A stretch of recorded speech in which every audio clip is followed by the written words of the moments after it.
Bonjour à tous, c'est Tonton Jean, j'espère que vous allez bien. On est en salle et donc conseil training et aujourd'hui je vais vous donner mes 8 meilleurs conseils pour créer votre programme à vous personnalisé de prise de masse. Alors bien sûr, l'essentiel pour réussir sa prise de masse, ça va se passer dans l'assiette. C'est vraiment ça qui fait le gros de la différence entre la prise de masse et la sèche. Mais j'ai déjà fait une vidéo sur le sujet, donc allez la voir. Allez, partie 1, les exercices de base. Clairement super important pour maximiser la croissance musculaire. Et oui, malheureusement, on voit beaucoup de monde en salle de sport qui choisit mal ces exercices, qui choisit mal la structure de son programme et notamment qui va pas mettre suffisamment d'exercices de base. Voire qui n'en met pas du tout d'ailleurs. C'est vraiment une erreur majeure parce que ces exercices, ce sont les plus importants pour stimuler la croissance musculaire au global de l'ensemble de votre corps, pour stimuler la croissance musculaire de la zone que vous êtes en train de travailler. C'est vraiment les exercices en plus où vous allez mettre les charges les plus importantes, ils sont vraiment super importants. Les exercices de base, c'est quoi? Ce sont tous les gros mouvements de type squat, fente, soulevé de terre, développé couché, traction, développé militaire, dips. Il y en a une dizaine en gros, ceux-là, vous devez les avoir. Alors vous n'êtes pas obligé de les avoir tous et surtout pas tous dans la même séance. Par contre, vous devez avoir au moins 1 à 2 exercices de base par séance. Dernier point positif avec ces exercices, c'est que ça va optimiser le temps que vous passez à la salle, ça va optimiser aussi la fatigue qu'on va donner aux muscles et donc ça maximise la récupération. Ça veut dire quoi? Avec un exercice de base, votre impact, par exemple le développé couché, votre impact sur les pectoraux va être infiniment plus important que ce que vous aurez si vous faites par exemple un exercice d'isolation type les écartés. Du coup, pour chaque répétition, pour chaque seconde d'exercice, vous maximisez l'impact, le stress qui va ensuite déboucher sur la croissance musculaire. Pour avoir le même effet avec un exercice moins efficace, il faudrait passer beaucoup plus de temps à faire le mouvement et donc tout ça, ça augmenterait la fatigue et donc ça ralentirait la récupération musculaire. En gros, les exos de base, ça optimise. Allez, partie 2. C'est quoi le mieux maintenant? Des barres, des haltères, des poulies ou des machines? Alors clairement, c'est mieux de faire le maximum d'exercices avec des haltères et avec des barres, donc avec des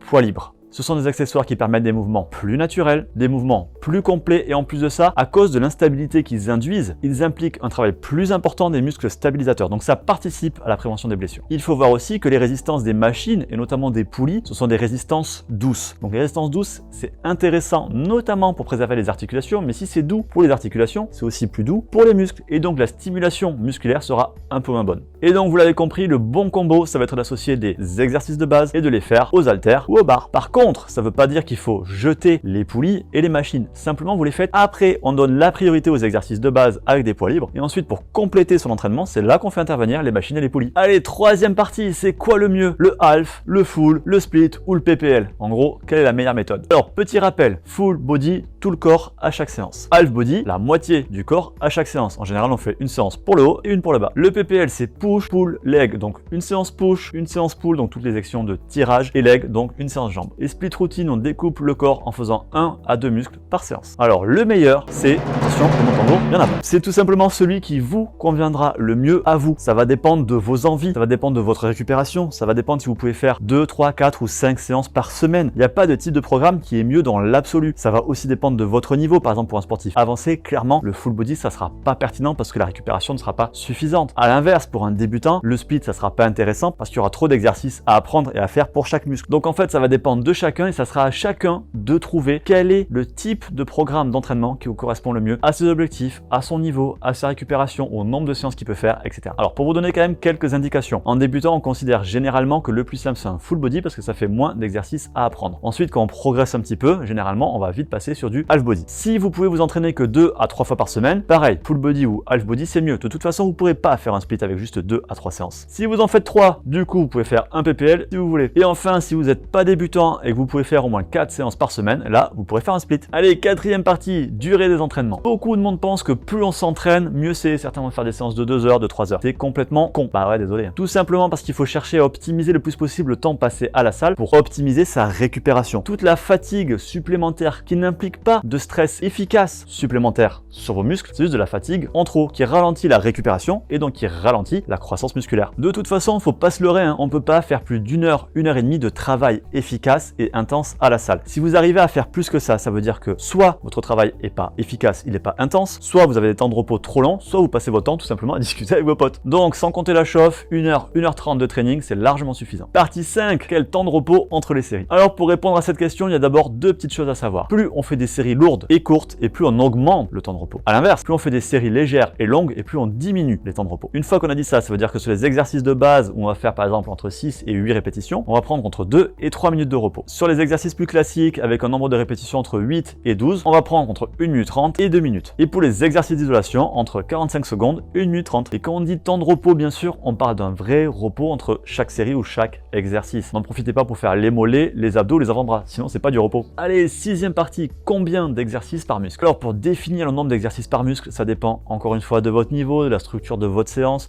du nombre de séances d'entraînement par semaine, etc. Il y a beaucoup de facteurs. Pour faire simple, je vous fais un résumé. Alors pour les petits muscles, c'est-à-dire biceps, triceps, mollets, épaules, on fait en général entre 1 et 3 exercices. Et pour les gros muscles, donc quadriceps, ischio, fessiers, dos, pectoraux, on va plutôt faire entre 2 et 4. En gros, c'est facile, on fait un peu moins d'exercices pour les petits muscles que pour les gros. Et dans la plupart des cas, 1 à 2 exos pour les petits muscles, ça va suffire largement. Allez, partie 7, combien de reps par exercice? Alors on peut faire des séries courtes, des séries longues, des séries très longues jusqu'à 100 répétitions. Là aussi, je vais vous faire un résumé, vous avez plus de détails encore une fois dans l'article. Si on veut faire un travail en force avec une petite composante masse, on va taper entre 4 et 6 répétitions. Pour la masse, avec un peu de force, entre 6 et 10. Pour la masse et un peu d'endurance, entre 10 et 12. Et pour l'endurance et un peu de masse, entre 12 et plus. Après, ce qu'il faut savoir aussi, c'est deux choses. Sur les exercices de base, on va plutôt être dans la fourchette basse de répétition. Et sur les exercices d'isolation, on va plutôt être dans la fourchette haute des répétitions. Mais là, les fourchettes de répétition que je vais donner, ça reste vraiment des moyennes. Suivant encore une fois votre niveau, les charges utilisées, les temps de repos, les méthodes d'intensification, tout ça, ça peut varier. Allez, 8e et dernière partie, est-ce qu'il faut prendre de la force pour prendre de la masse? Alors, même si on peut inclure de temps en temps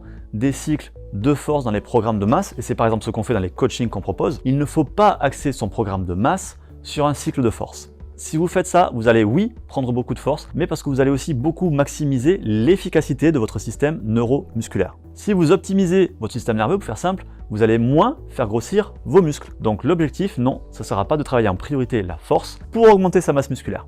Et sachez bien une chose, les sportifs très forts, qui sont aussi très gros, très massifs, font un travail en hypertrophie, donc un travail de type croissance musculaire, pour devenir aussi massif et ensuite gagner de la force. C'est pas l'inverse. Et voilà, maintenant vous savez tout ce que vous avez à savoir pour réussir votre programme d'entraînement spécial prise de masse. Si vous voulez pas vous prendre la tête, c'est simple, on vous propose des e-books et des coachings où tout ça c'est déjà fait, c'est déjà prêt pour vous. Si la vidéo vous a plu, je vous invite à liker, partager, commenter parce que c'est vous qui faites vivre la chaîne. Pensez aussi à vous abonner, à activer les notifications, la petite cloche pour pas rater mes futures vidéos. D'ici là, je vous dis à bientôt, faites-vous plaisir, lâchez rien, à plus.